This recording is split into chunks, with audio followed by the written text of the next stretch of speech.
Arthur writes a story.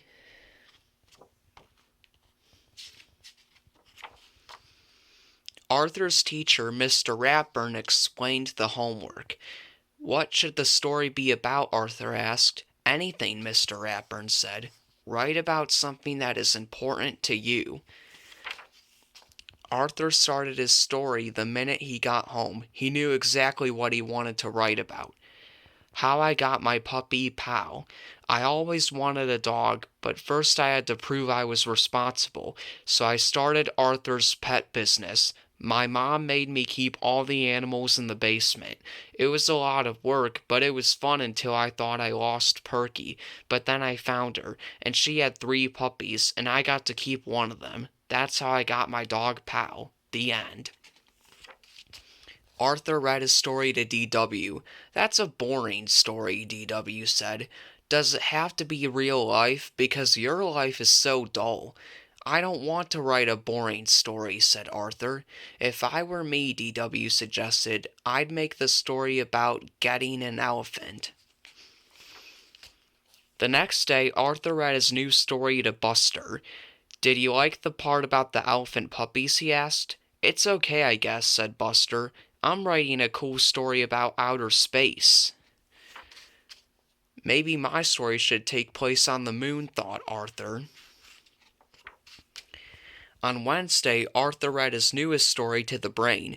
Scientifically speaking, elephants would lay less on the moon, but wouldn't float that high, said the Brain. So you don't like it? Asked Arthur. A good story should be well researched, said the Brain, like mine if I had a pet stegosaurus in the Jurassic period. Arthur hurried to the library. What are all those books for? Asked Francine. Research, said Arthur. I'm writing about my pet 5-toed mammal for the genus Loxodonta.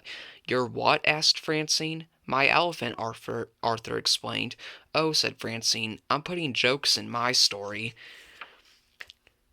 All through dinner, Arthur worried about his story. Please pass the corn, asked Father. Corn, that's it, said Arthur. Purple corn and blue elephants on planet Smufflefint. Now that's funny. Arthur is acting weirder than usual, said DW. On Thursday, everyone at the Sugar Bowl was talking about their stories. Last year, a kid wrote a country western song for her stories, said Prunella, and she got an A+. How do you know? Asked Arthur. That kid was me, explained Prunella. Mr. Ratburn said I should send it to record company. It was that good. Wow, said Arthur. That night, Arthur's imagination went wild. He decided to turn his story into a song. He even made up a dance to go with it. Later, he tried it out on his family. Now this little boy can go home and enjoy his own personal striped elephant, and you'll see how happy he will be here on planet Smufflefint. On planet Smelliphant. Well, said Arthur, what do you think? Mother and Father smiled. It's nice, said Grandma Thora, but a little confusing. Too bad you can't dance, said DW.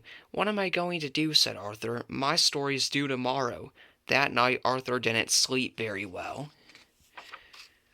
The next day, Arthur worried until Mr. Ratburn finally called on him. When Arthur's song and dance was over, the classroom was so quiet it was almost spooky. Binky raised his hand. Did that really happen? Sort of, said Arthur. It started as the story of how I got my dog. I'd like to hear that story, said Mr. Ratburn.